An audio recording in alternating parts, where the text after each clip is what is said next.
Hello everyone and welcome to a very special episode of Comics Inc.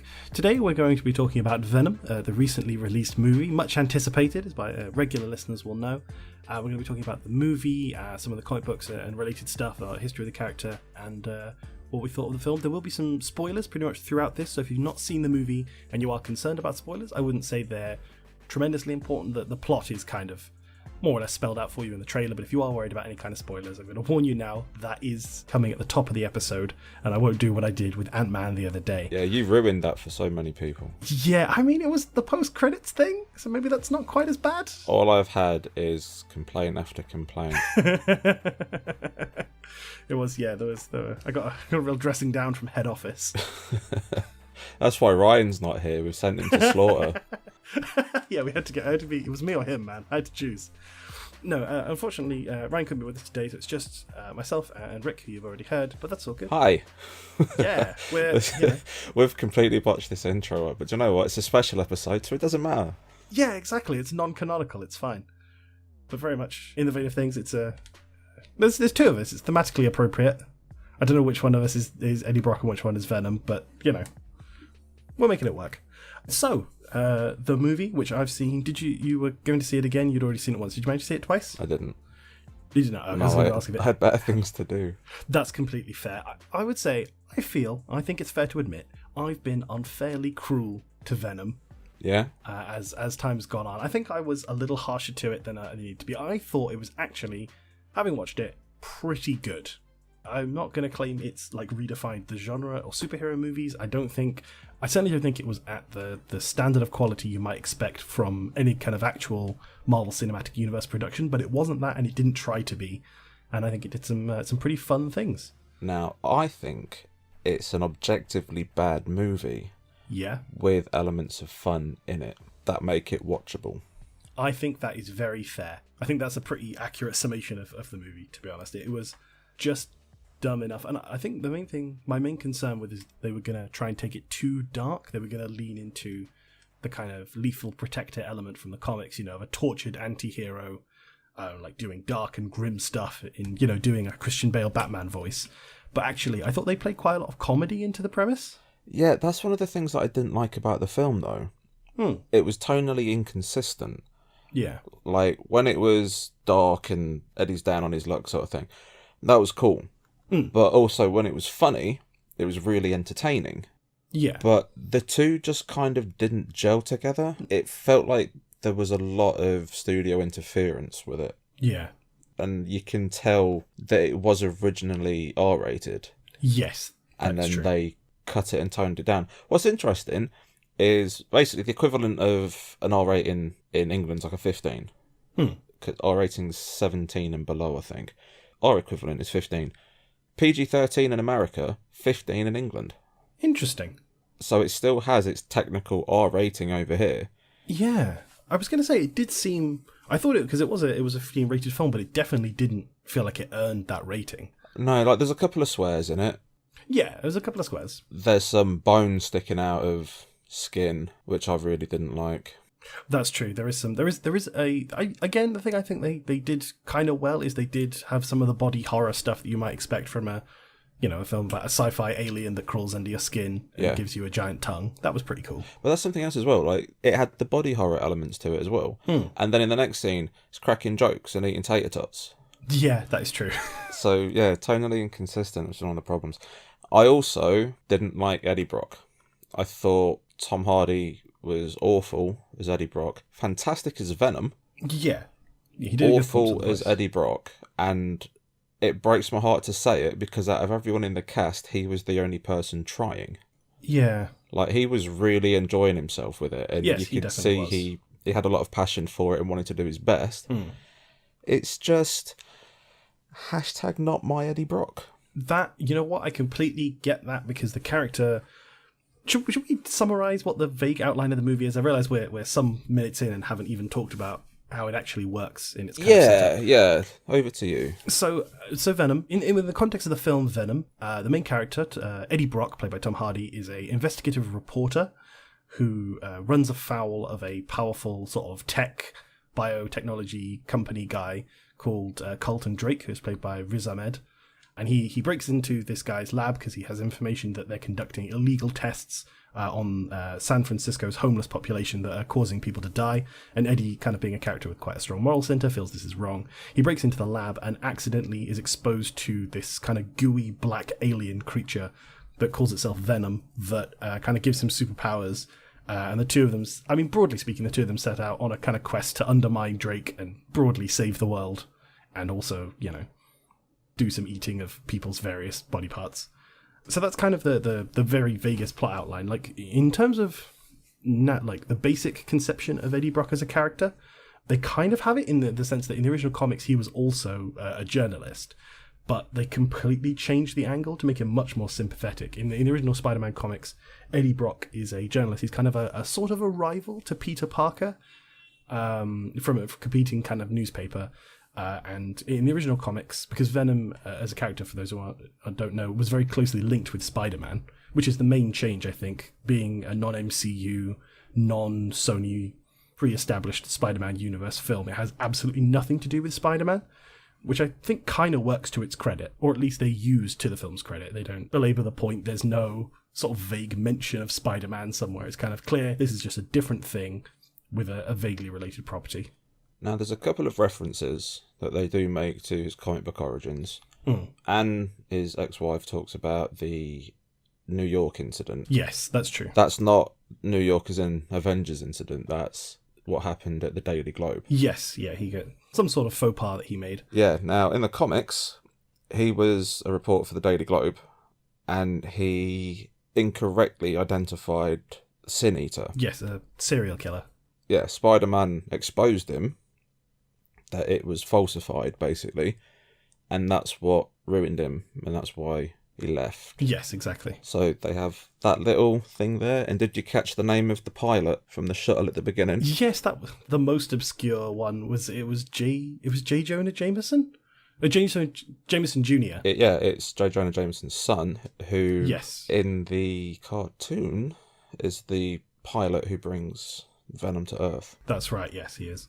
It was just a weird little... I mean, as kind of allusions and things go, that was a pretty inoffensive kind of Easter egg there. That one you really had to be looking for. I didn't even pick up on it. They do say the character's name at the very beginning of the film in the opening sequence, but I didn't pick up on it until I got to the credits when I was scrolling through the names and J. Jameson Jr. came up on the thing. I was like, oh, right, that's who that was. So they kept that one consistent detail with no mention of anything related to it. And then they killed him off. Yes, and then he died, so it was all fine. Right, so now you've done that bit, I'm going to talk a little bit about Eddie Brock and why I didn't like him. Okay, fire away. Eddie Brock is not a sympathetic character. In the film or generally? Generally. Okay. At least he wasn't. Like, he's an asshole. That is true. He's not a nice guy. He hates Spider-Man because Spider-Man ruined him. He hates Peter Parker because he's a rival. And it's that hatred that makes Venom bond with him. Yeah. And it's because he starts off as a villain, when you get things like the Lethal Protector storyline that takes place years after his origin, it means that he's had a journey and he's gone from being the villain and he's trying to change himself for the better.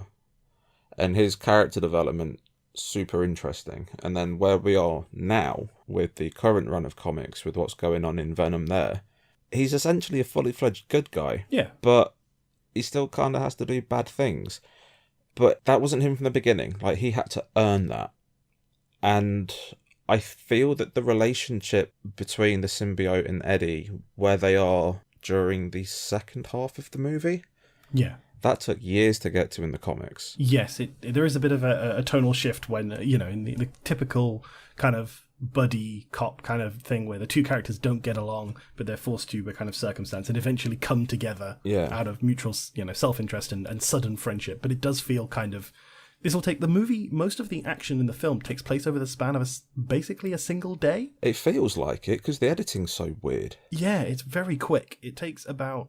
There's an interim period where you see Eddie kind of establishes his world and his relationships, and then there's a kind of inciting incident. He gets fired from his job, and his fiancée leaves him because he, to be fair, pretty justifiably, he hacked into her emails to get information to use in his investigative report, which then because it was quite obvious who it was, gets her fired and she leaves him, which I thought was a pretty reasonable... It's not like it was unjustified. It's not like he got fired and she was like, oh, you're not successful, so I don't love you anymore. It was you definitely betrayed my trust completely, so goodbye forever. And they had an amazing opportunity there, because you get like a 6-month period where it skips ahead or something? Yes, yeah, there is. You could have done...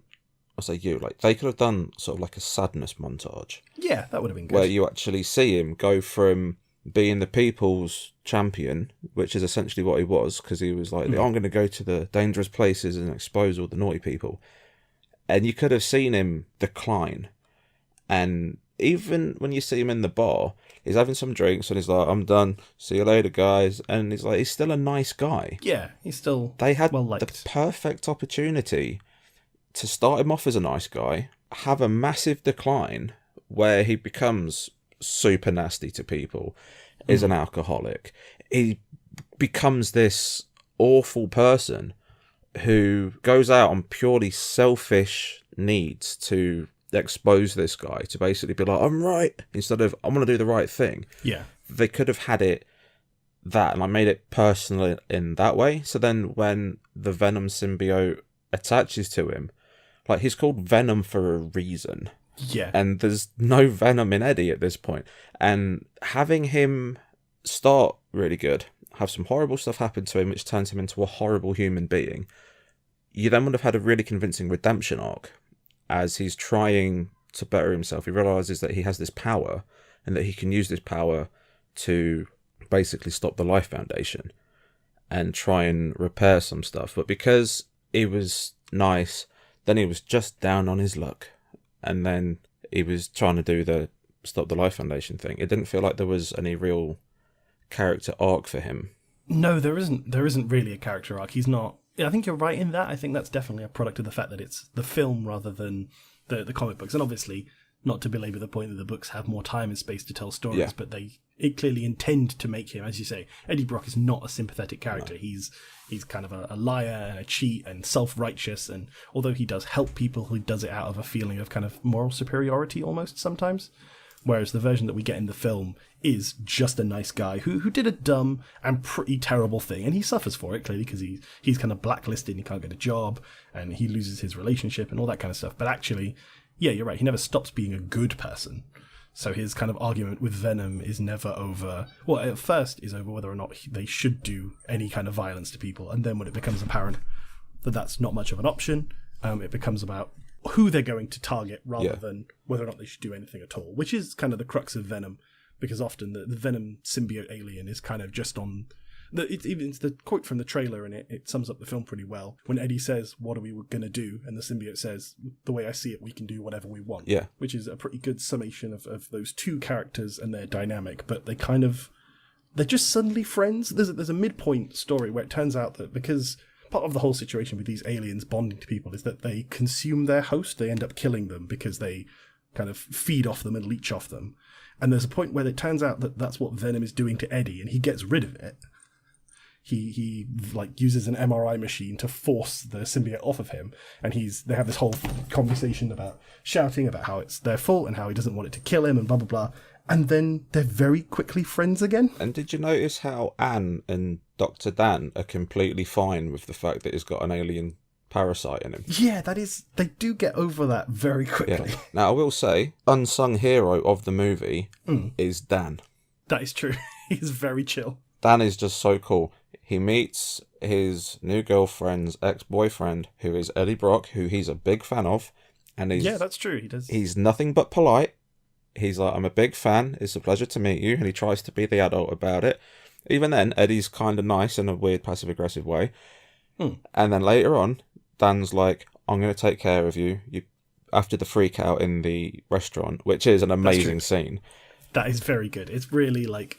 that's shortly after Eddie becomes infected, and the symbiote is kind of messing with him, and it's like speeding up his metabolism, and he wants wanting to eat, because there's a scene of him eating tater tots and chicken out of his bin because he's just suddenly starving, which is just gross and ridiculous, but quite entertaining for that. And he goes to a fancy restaurant to try and find Anne, his ex, and Dan is there, and he ends up getting into the lobster tank, I think. Yeah, and eating two live lobsters. Yes, exactly. But even after that, Dan is like, "Oh, you're not well. We're going to take you to the hospital." Yeah. And he puts him in the MRI machine and he sorts him out and then he stops him. And then, like, even when Anne's telling him about the parasite, Dan's like, "Oh, hey, Eddie. Yeah, I've got this thing." And he's there. And he's such, like, a nice guy. And Exactly.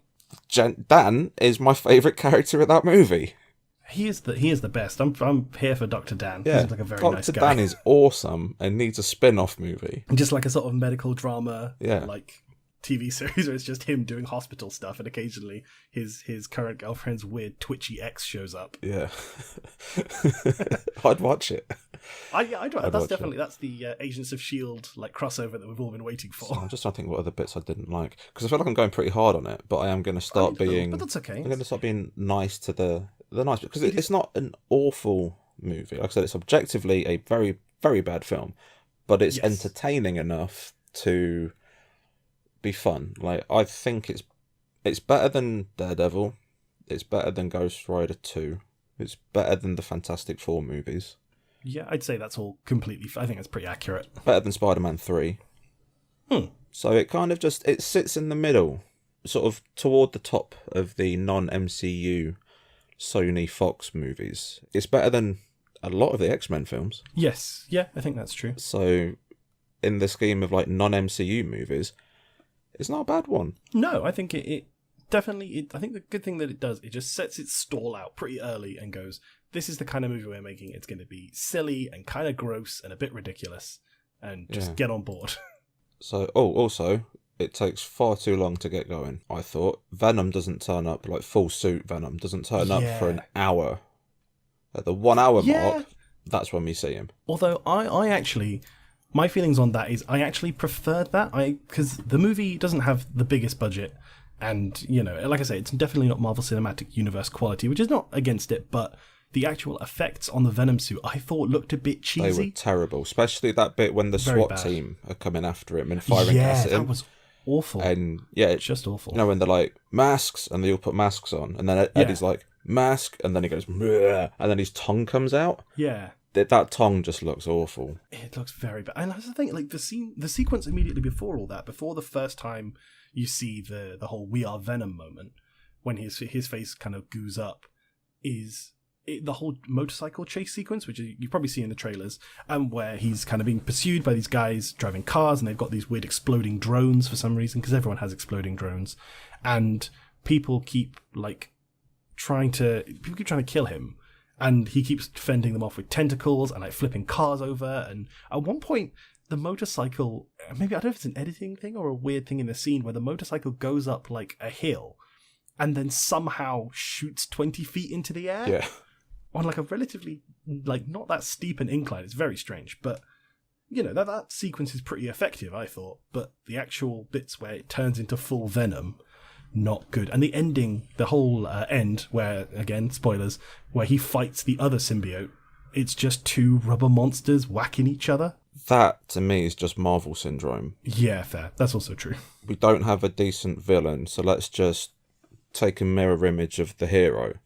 It's the Iron Man thing. It's it's that Marvel's weakest villains are usually the ones where they just put the villain in the same suit as the hero, with the exception of Killmonger. And the exact same thing happened here. Riot as a villain sucked. He was completely pointless. Absolutely terrible. In fact, if I can be harsh against this movie, that whole subplot. So in the movie, there's a whole subplot that the Life Foundation, the bad guys, have recovered these alien specimens from space, and they're bringing back down to Earth when the shuttle crashes. And I thought that was going to be the incident where Venom got away. I thought that was what was going to happen. Yeah, same. The thing was going to escape, and then it isn't. One of the specimens escapes. They recapture the others in these tanks and take them to the Life Foundation. One gets away, possessing the body of the ambulance driver. Yeah. And then gets away, and then there's a whole scene where it murders a bunch of people at a covered market, and then it keeps jumping hosts. Through the movie, you get these scenes of this creepy people with weird eyes getting closer and closer to San Francisco, chasing after the other symbiotes. And I thought that was going to be Venom, and it turns out to be the bad guy, Riot, which is even dumber name than Venom. But then when it gets there, it jumps into the body of Carlton Drake, Riz Ahmed's character, the bad guy, And again, you think maybe that's like a twist, maybe something different's going to happen, and it turns out they just want the same thing. So the movie spends the entire thing teasing this kind of background motivation for this shadowy second villain that's going to come in and mess things up, and then they get there, and it turns out everyone just agrees on everything. It was just like, oh, it was a bit of an anticlimax, I suppose. And that's something else that really bothered me as well. They made this huge song and dance that the symbiote needs to be bonded with a perfect match. Like they use organ transplants as an example, and it had to be the perfect match. It just so happened that Riz Ahmed and Riot symbiote were the perfect match. So not only did they want the same thing, they were also biologically compatible. Yeah, it just seemed like if the specimen hadn't been thrown off the plane, the whole thing would have started a lot quicker. And here's another thing as well, stupid plot hole in that film. It says that if the symbiote isn't with a correct host, then the body degenerates super soon and then they die. Yeah. Riot's host, or perfect host, was Riz Ahmed. Yeah. So he possesses Jameson, pilot. Mm-hmm. Yeah. Then he takes over the ambulance driver. Yeah. Then he takes over little old lady. Mm-hmm. Then 6 months later, little old lady turns up in San Francisco and possesses little girl. Oh, yeah. Yeah, that's a very good point. Yeah, they completely went back on their own, degenerates the host. Yeah, it just, they had a whole setup and then forgot about it because it wasn't convenient. And which, again, it doesn't have to be completely perfect, but, some internal consistency would be good. Yeah. It's difficult, isn't it? Because when you're trying to talk about a piece of media like this, like, to enjoy it at all, you have to be willing to meet it on its level. Yeah. And, like, for me, Venom hit exactly the level I wanted from a Venom movie. I wasn't expecting it to be good. I just wanted it to be entertaining, and I think it nailed that for me. It just was silly enough and had enough jokes in it, which obviously isn't necessarily in keeping with the character as we've seen from comics, kind of from the dark origin. The thing is, tormented Venom Spider-Man in the comics has a sense of humour. Oh, it definitely does. Like, a lot of those, the scenes where it's like, no, we should bite off their heads. And it's like, why would you do that? It's like, pile of bodies, pile of heads. Like, that's the kind of thing that Venom comes out with in the comics all the time. Like, Venom, the character, alien logic, was perfect for me. Apart from the fact that he didn't look right. Yeah. His character was spot on. I think Tom Hardy did a fantastic job with it. He did a great voice. He did a great performance of Venom. Even although I wasn't a big fan of it, like, you're a loser like me, that was like a nice nod to the fact that it was Clintar, is it Clintar? It's Clintar. Clintar.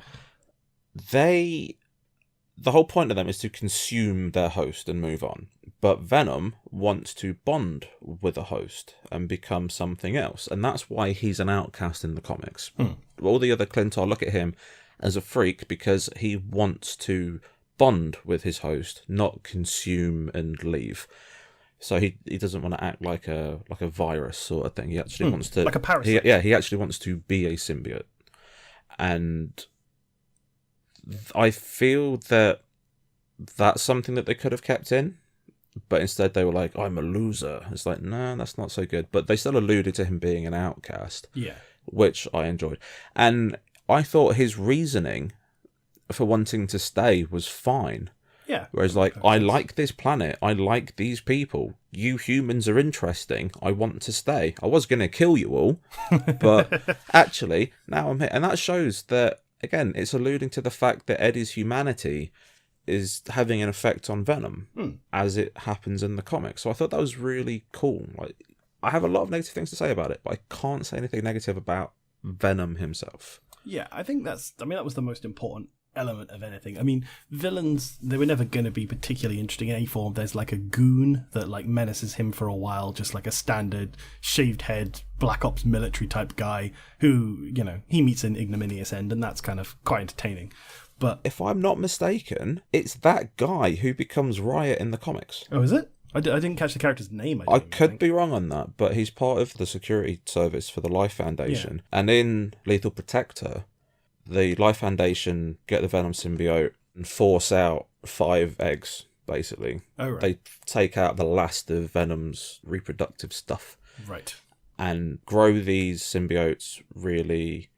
They accelerate accelerated aging. They do it, and then they give them hosts. And the Riot symbiote, I'm pretty sure, is that dude.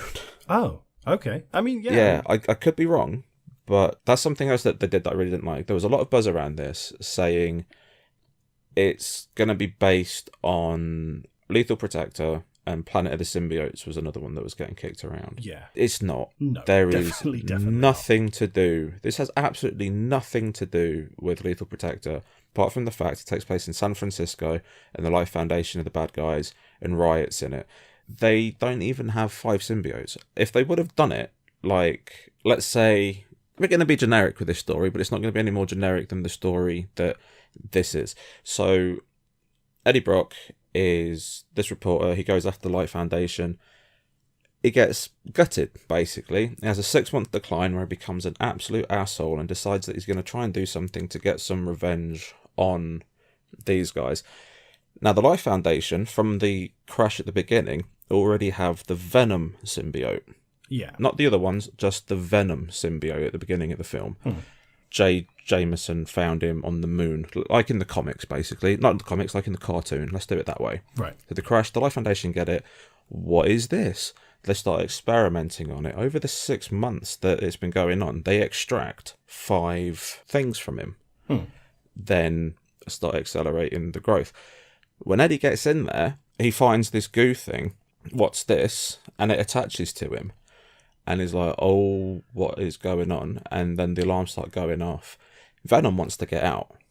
He doesn't care who this guy is. He wants to get out. But he can sense the hatred for the Life Foundation that Eddie has in him. Venom also has this hatred. So there's your Venom for this story. And they're like, if you want to survive, let me take control. And then they escape. At this point, Riz Ahmed's dude, generic villain number 1, is like, oh, we need to get that thing back. He knows, not because they want to go to the moon, but because he knows too much. So they've got to go and get him. At this point, he says, move project whatever forward. And then you see the 5 security guards doing this thing and some stuff happens. Yeah. Venom is talking to Eddie as explaining what's going on. And they together, they're like, we need to destroy them. Like, we need to destroy the Life Foundation. It's not, we need to bring them down anymore. It's like, let's blow that building up. Like, let's have some kind of, like, terrorist activity going on. We're going to take them down. Meanwhile, is acting strange and's trying to do stuff. Yeah. So just like ex-wife bits. Dan's there. Dan's lovely. Colton Drake, because he's got his fingers in so many pies, catches on that Eddie Brock used to be engaged to this woman called Anne.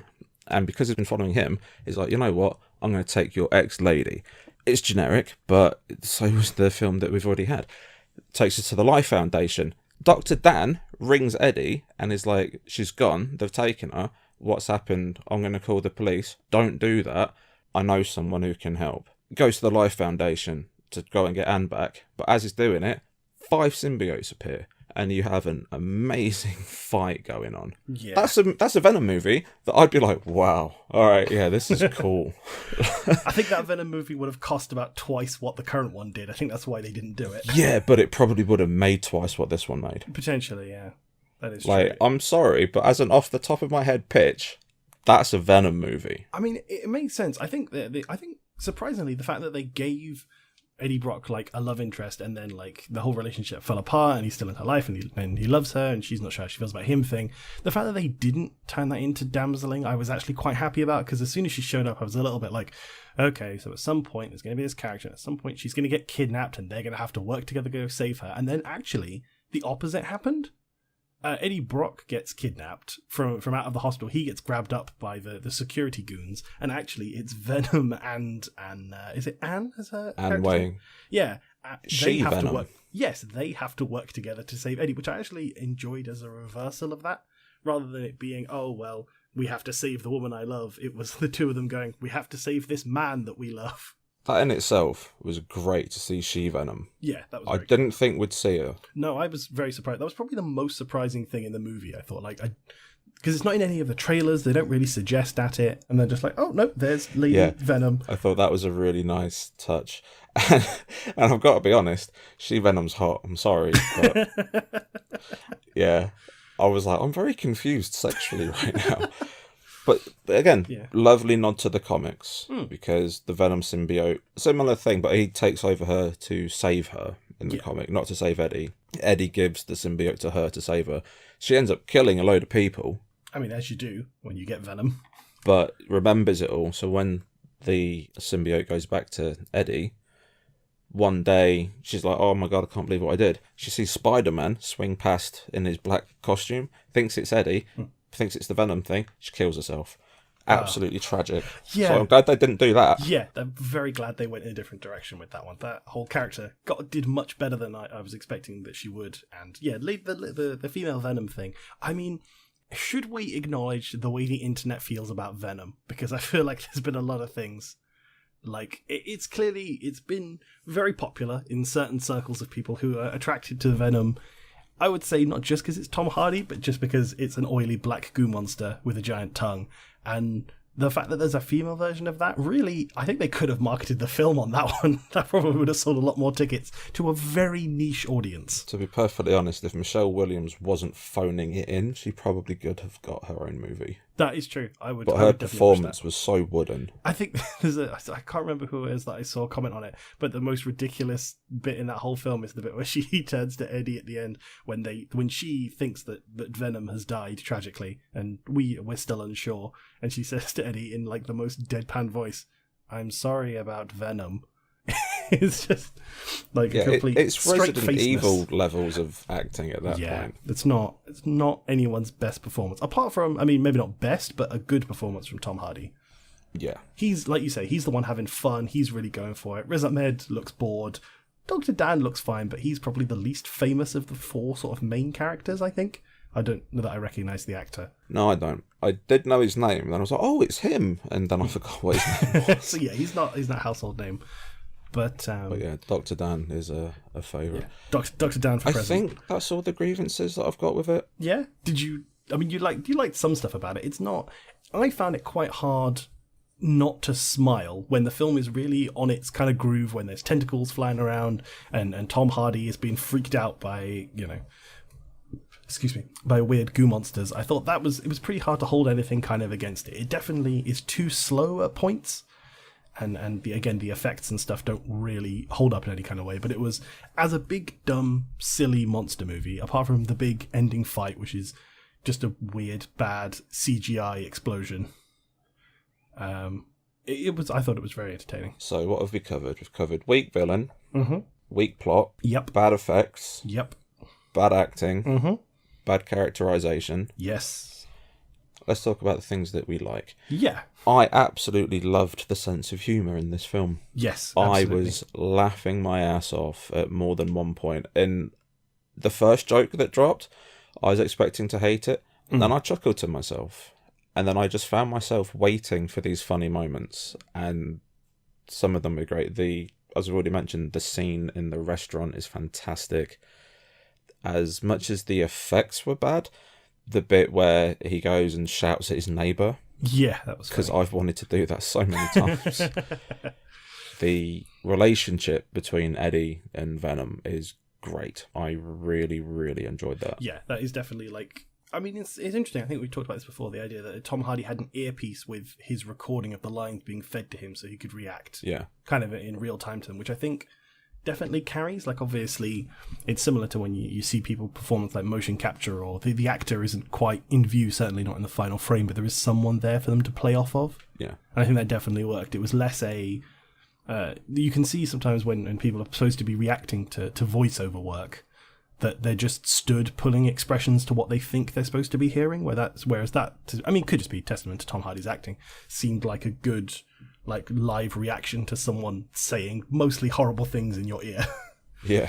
I really enjoyed the moment where Eddie Brock, for some reason, turns out is vaguely afraid of heights, for no specific reason, for when they're trying to climb up the outside of a building, and Venom does the full rubber suit monster thing, climbs up the outside of the building, goes in through the window, and then tells him, when they've done what they need to do inside the office, tells him to jump back out of the window, and immediately we cut to Eddie stood in the lobby waiting for the lift. Pussy. Yes, yeah. Just like the notion of... I think I enjoyed that as much as the notion of the whole you're a loser, I'm a loser, let's be friends thing didn't quite work. Yeah. The idea that these two, it was, I think, yeah, like I was saying, I was worried that they were going to lean into kind of the grim, dark, angsty, lethal, protective thing, but it just seemed like a couple of idiots. Yeah. Like, neither of them are very good, is the whole point. Like, Eddie is a loser, he doesn't have a job, and is single, and he doesn't even have his cat anymore. And then Venom, it turns out, is like, actually, as much as he's impressive by the scale of human creatures, by the scale of symbiotes, he's actually pretty small and weak. Yeah. So the notion that these two kind of idiot losers bond together over being slightly worried about other people was quite funny. Now, this is going to surprise you. Mm-hmm. I am really looking forward to the sequel. Oh, no, me too. Absolutely. And not just because of the stinger. I was going to say, we'll talk about that one in a second, but what about the sequel has you excited? An origin story for Venom without Spider-Man doesn't work. I don't think it works. They tried their best with this, and they kind of pulled it off. But the origin story's done now. Yes. Sony have their Spider-Man character. They do. If Spider-Man stays with the MCU for a while, he won't be appearing in Sony films for a while. No, probably not. This Venom movie was a mess, but now they've got a character who can swing and be good and is Venom. You don't need to do the origin story anymore. Now you can just go into Venom universe. Spider-Man can be taken out now. Yes, because all you need Spider-Man for to get a good Venom story is the origin. And that's why I thought this, as an origin story, wasn't very good. The sequel, however, does not need Spider-Man. They can really go to town with it. I even think Kraven the Hunter. How can you do a Kraven the Hunter film without Spider-Man? He's hunting Venom. Do the same story, but have someone who wants to kill you fighting someone who will also kill you. I think, yeah, I considering that the Kraven the Hunter movie, I couldn't think of a good reason to make one or a good story you could tell with Kraven the Hunter as a character. But yeah, if you just want to fold it into Venom and have him be, like a bounty hunter, assassin-y dude. I mean, he could just be like a hitman, couldn't he, really? Like, Kraven the Hunter is fine. Like, he's got a whole hunting thing as his weird serial killer gimmick. I have an idea for the Kraven the Hunter character for the movies as well. Okay, go on then. Kraven the Hunter is basically Logan Paul. He's a YouTuber. Oh, sorry. Because in the Ultimate Universe, he's a reality TV star. Yes, he is, isn't he? He has a TV show, and that's why he tries to fight Spider-Man. Loses. He's got a YouTube channel now. Oh, and that's what he does. And he's got followers everywhere, so you can have people with the cameras, like with the camera phones, following what's going on. Yeah. That's how they track where Venom is. Kraven has fans everywhere. And because he has fans everywhere, it means he's got eyes everywhere. And that makes him a more efficient hunter in San Francisco, because everyone's looking out for Venom. I can definitely see the appeal of watching Tom Hardy's Venom fight Logan Paul. Logan Paul wearing a tiger with a rifle being beaten up by Tom Hardy. Okay, yeah, you've sold a ticket. I don't think that's where they're going to take the franchise, but if they do, that's absolutely me going to see it twice. Now that they've got this out of the way, I do think that Venom as a franchise has potential. They can do Spider-Man-esque stories, but with Venom as the hero now. Yeah, well, they can have Venom fight Morbius, have Venom fight Kraven, have Venom fight the teaser from the end of the movie. Yes, shall we? I mean, we've pretty fully spoiler casted the film. Shall we talk about the teaser? Which it's gonna be carnage. Oh, it is. It's so good. That had me not quite punching the air, but the moment. So at the very end of the main part of the film, Eddie teases that he has he's managed to get a job writing an interview. And Anne asks him who it is, and he says he can't tell her, but she'll be amazed when she finds out. And then the first post-credit stinger is Eddie Brock driving to San Quentin prison. And the minute they showed the prison, it was like, okay. I lost it. It's got to be Cletus Cassidy, aka Carnage. For those who aren't necessarily familiar with Carnage, because he's probably a slightly more obscure character than even Venom at this point. Carnage, in the original comic books, at one point, Eddie Brock, in his just a solo human, was in prison for his crimes as Venom, with a cellmate with a serial killer called Cletus Cassidy, and then eventually the symbiote arrives to break Eddie Brock out of prison, and the two of them take off and leaves behind a piece of the symbiote that possesses Cassidy, and they become a being called Carnage, who he's basically like Venom but red, And much worse, because while Venom has the whole Lethal Protector and he's a conflicted person and he has this kind of humanity he's grappling with, Cassidy is a terrible person who just really likes hurting people. And so eventually, I think in the first appearance, Spider-Man and Venom have to team up to take him down, because it turns out he's stronger than both of them. Pretty much every appearance it ends up like that. Yeah, because as much as Spider-Man doesn't like or trust Venom or approve of his methods, it's a kind of the good, the bad, and the ugly kind of situation. It's, Venom is bad, Carnage is a horror show. So when in the end of the film, Eddie Brock and Venom go to San Quentin prison to perform this interview with Cletus Cassidy, who's locked in this kind of, Silence of the Lambs style maximum security wing where he's behind a whole bunch of doors in this cage in this room. And then when you see him, he's chewed off like his fingernail and he's like written "Welcome Eddie" on the door in blood. And then you see the big shock of ginger hair, and he looks up, and it's Woody Harrelson. Somehow. You mean his big shock of Ronald McDonald wig? Yeah, I mean, it's definitely a wig, because Woody Harrelson doesn't have any hair. It's an atrocious wig. It's worse than Michelle Williams' wig, which the internet currently hates. It's not, none of it's good. But the fact that they managed to get Woody Harrelson, I don't know how, I don't know who he owes money to, or owes a favour from or something, but they got him. Come off it. If you had the opportunity to play Carnage in a movie, you'd jump at the chance. Oh, I would, but I don't know that... I'm surprised Woody Harrelson did. I felt like he had better things to do. And the thing is, this casting feels like ultimate playground casting. Yes, because definitely. How old's Reuben Fleischer?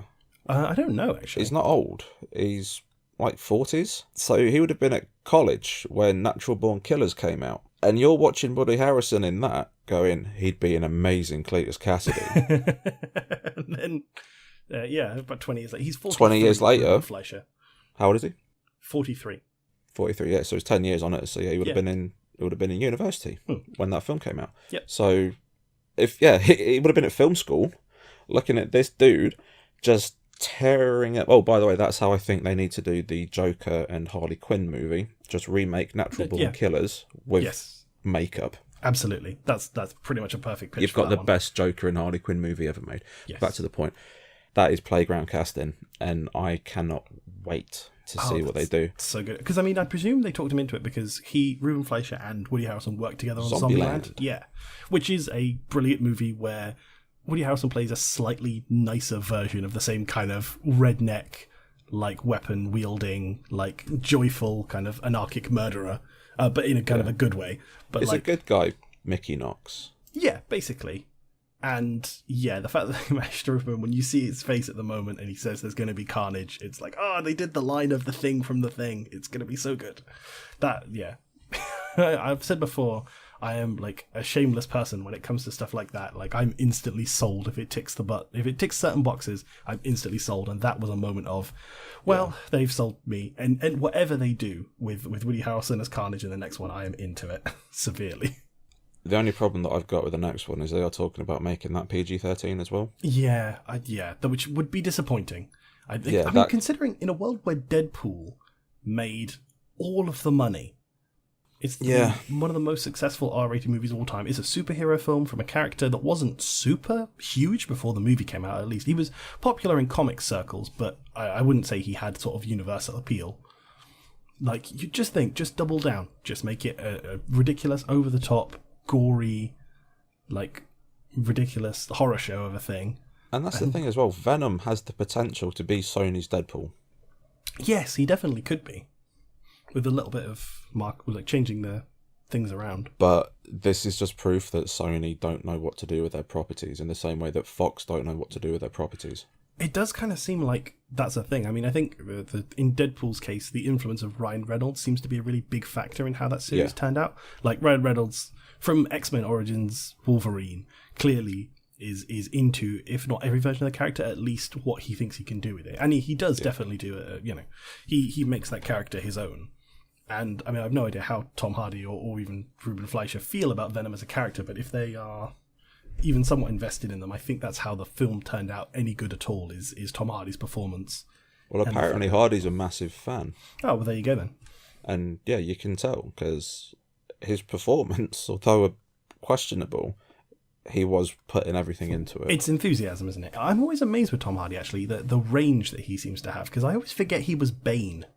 Yeah. It's amazing to me that like, they're saying, like, the hulked out, like, the whole, yes, the darkness is your ally. That guy. Like, that dude is also, like, all the other roles Tom Hardy has ever played, is also Mad Max, is also Eddie Brock, is also that character from Layer Cake, whose name I can't remember. Yeah, I just wish he'd stop trying to do accents. Yeah, he's not good at accents. That is true. He's not good at accents. He's a good performer, but accents are not his strong suit. His accents are awful. They all sound the same. They all sound like Bane now. Even Mad Max. Oh, Max. Oh, Oscar worthy. So, the other thing that, speaking of performances, the thing that it also made me think of in terms of that voice. Are you familiar with? Oh, well, in fact, I know you're familiar with The Darkness. Yes, good old Mike Patton. Yeah, exactly. That, like, I don't know if Tom Hardy is particularly familiar with the Darkness video games, but if you've never played them, Darkness is it's like as a comic book published by Top Cow, and it's very similar to Venom, especially the version we get. Essentially, it's a guy who's, I think he's a hitman in the original comics. He is in the games as well. Yeah, he's a hitman for the mob. Yeah, Jackie Estacado. Who turns out he has this familial connection to this ancient cosmic power called the Darkness, which basically is Venom, but like better space. It's basically like Cthulhu Venom. It's this ancient, powerful entity that summons tentacles and tears people up. And basically, the video games that they made, which actually I really need to go back to because I need to see if they're any good still. It's voiced by Mike Patton of Faith No More, doing essentially the same kind of performance that Tom Hardy is giving as Venom, the same weird, hissing, growling, modulated thing. Although I think there's more effects on the voice in Venom than I think that might be Mike Patton in the other one. Yeah, Mike Patton didn't have any modulation on his voice. Yeah, that was just Mike Patton. Which is crazy. But yeah, that character is essentially a similar thing. Like that's why I think I found the sequences where Tom Hardy's not fully kind of gooped up, where he's just himself and the occasional tentacle comes out, much more engaging, because that's what it put me in mind of, rather than the monster form, which was never going to look as good as it needed to, really. But you see, I'm a hardcore Darkness fan, so the games it's tentacles, but in the comics it's full bodysuit. Ah, well, there you go then. Have you not read any of the Darkness comics? I've read some of them, yeah, but I'm more familiar with the games. Yeah, I highly recommend reading The Darkness and Witchblade as well, because the two are connected. Oh yes, of course they are, aren't they? Because it's the Angelus and the Darkness. Yeah, so the Darkness and the Angelus had a child, and that was the Witchblade. So there you go. So there's the indie comics recommendation from inside this Venom movie review. Check out The Darkness and Witchblade. That's who Darkness is. The Darkness is basically Null from the new Venom run. Yes, that is also, those comic books, we've talked about those before. I'm excited to read some more of those now. I'm fully back on the Venom hype. I started rereading, I have the first couple of volumes of the Rick Remender, Tony Moore Venom series, the one that's the Flash Thompson one. I'm definitely excited to go back to that one, because I remember Venom stuff. Yes, it was a different take on the character. Yeah. But I've definitely got some history to catch up on with the new series and everything else. There's a really nice Superior Spider-Man. Oh, yes. Where Superior Venom turns up. That's true, yes. The Superior Spider-Man. The most beautiful Venom I've ever seen. That's amazing. Yes, there are so many good versions of it. I mean, it's weird because the character, I think, was definitely... Venom is arguably as a character the most 90s comic book character. He's what if Spider-Man, but also he looked like a xenomorph. What if Spider-Man was into metal? Yeah, exactly. That's, it's just what if he was cool and badass. And, I mean, the concept of a black Spider-Man costume is like the most what if Spider-Man liked metal thing ever anyway. Well, that was a fan suggestion. I think they paid him like $200 for the design. God, that guy's got to feel really ripped off now. Considering. Yeah. That's something that I did want to see in this, though. Even though you weren't getting the full Spider-Man connection, I would have loved it if one of the after-credit sequences was Eddie watching TV, and he's watching some news from something that happened in New York, and he sees Spider-Man and all the Spider-Man imagery, and he just kind of looks down, and then the symbiote just sort of goes and forms the White Spider. That would have been very cool. We're going to do good things, we're going to be like Spider-Man. That would have been a really, I would say, on the nose. But it's only as on the nose as there's going to be carnage. So it's a very on the nose movie. Yeah, it was. So if you had to score it out of 5 barrels, what would you give it? Out of barrel, I would say 3.5 to 4. Like, it's kind of on the borderline. I think I need to see it again to decide where it falls on that. It's a deeply, deeply flawed movie that made me laugh out loud and punch the air at a couple of points. So I think it's really good. How about for you? 3. So we're scoring it about the same, but we have quite different opinions on it. Yeah, I think so. Yeah, it's a 3-barrel movie for me. Yeah, I think that's absolutely. It aims squarely for that kind of reach. It aims for flawed but very good, and it definitely, I think, pulls it off. Yeah, and we're definitely getting a sequel because it's absolutely crushed at the box office. Yes, it has. Made 200 million in its first weekend. Yeah, which again, I'm a sucker for all this stuff. So if we get to see Woody Harrelson get his own goo monster and fight Tom Hardy, I'm extremely into it. The thing that's interesting is it's tracking for about 400 to 500 million, which would make it the least successful Spider-Man film. 'Cause no Spider-Man films made under 700 million. I'm surprised by that, but then actually thinking about the 5 that we've had, that isn't really that surprising. Or 6 that we've had, rather. So considering how they've been. Yeah, hopefully as well, if they do a sequel and the sequel's good, it'll show Sony that they don't need Spider-Man, so then they can keep renting Spider-Man out to Marvel. Yes, that would be a good thing. Because if this movie failed, like if this movie bombed, not critically, but financially, if it failed, we wouldn't get Spider-Man in any more MCU movies because they would pull him back so hard his neck would break. Well, we'd get God, give him the old Gwen Stacy, and we'd end up with yet another reboot. Yeah. Do you have any closing remarks on Venom? I think I've said my piece. It's deeply flawed, but it made me laugh a lot. 3 turds in the wind.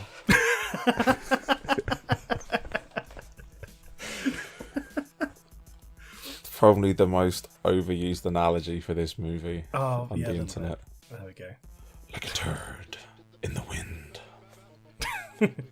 Whoever wrote that needs to just leave. Yeah, it wasn't great. It was not the best. So I think that about sums us up there. So if you want to express Rick about, if you want to buy Rick's pitch for a Venom reboot, or if you want to tell him that he's interpreting the character wrong, where can they find you, Rick? I'm going to give them my address and they come and fight me, poop shoot style. You can find me on Twitter at StrangePlayRick, or you can find me on YouTube at StrangePlay. Oh, and you can find me on Twitter at RubesCubes, that's at ReubsCubes. So that's about all the time we have. So thank you so much for tuning in. As I say, if you want to get in contact with us, you can reach us. Venom, three turds in the wind. Go.